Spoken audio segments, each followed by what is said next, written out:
You kept asking me to get hold of these and kept requesting these. I'll start that again.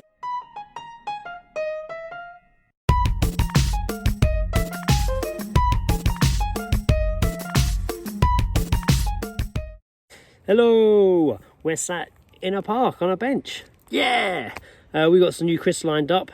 You guys have been asking for these. I kept getting messages asking for these. So continuing the salt and vinegar theme, we actually have some discos. Now, again, a crisp I haven't had in many a year. I remember them being pretty awesome. I remember them as a kid being one of my favourite salt and vinegar crisps. Always reminds me of just like school lunches. I haven't had one of these in years.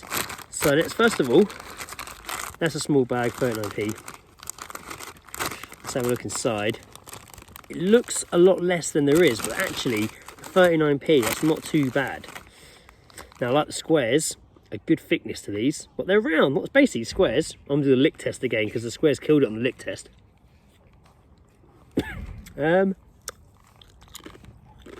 not as strong as the squares. Nowhere near as strong. Here you go, Jenna. Try one of those. She's licked it. No coffee, she's gone straight in.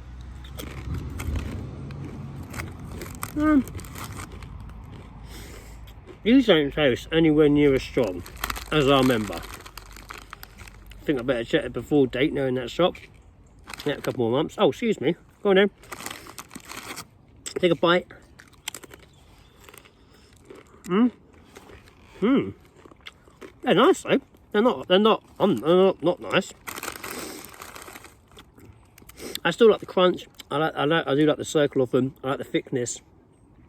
When you eat a few of them, you do get that nice little like salt and vinegar buzz on your lips. But oh, nice.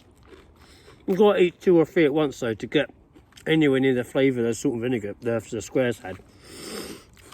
So they're doing the salt and vinegar squares really as a crisp, a bit smaller than this. They're all crunchier and kicked a much bigger punch of flavour of salt and vinegar. That's a funny face, Indiana. Does Elsa want to try one? Does she want to try one? Go on then.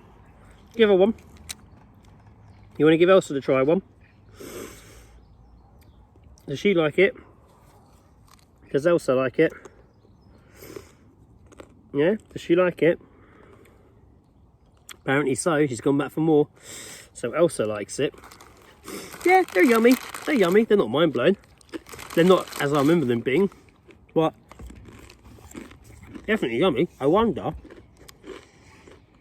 if I hadn't had the salt and vinegar squares first, if I would have been like, wow, these are great and kick a punch. I might have been, because they've got a kick to them, but you're putting them back in, are you? Considering how much you love the salt and vinegar squares, I don't think the salt and vinegar discos have really had much effect on it. Have it, Angela?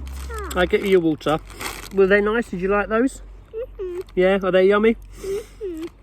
So they are yummy, but they're a bit of a underwhelming yummy. Right. An underwhelming yummy, but only because they followed the salt and vinegar squares, unfortunately. If they hadn't followed the salt and vinegar squares, I think we might have been a bit more enthusiastic. Which is a shame, because I don't want to take anything away from discos, but unfortunately, squares really killed it in salt and vinegar. Alright, and Jenna. Good girl. Good girl. Right, she's cleansing her palate for the next round. So yep, that's an underwhelming yummy on salt and vinegar discos. But just to run it in again, only because they followed the squares, which were really good. Right. Put some more in, Gianna. No. No? And then puts a hand in there. Classic.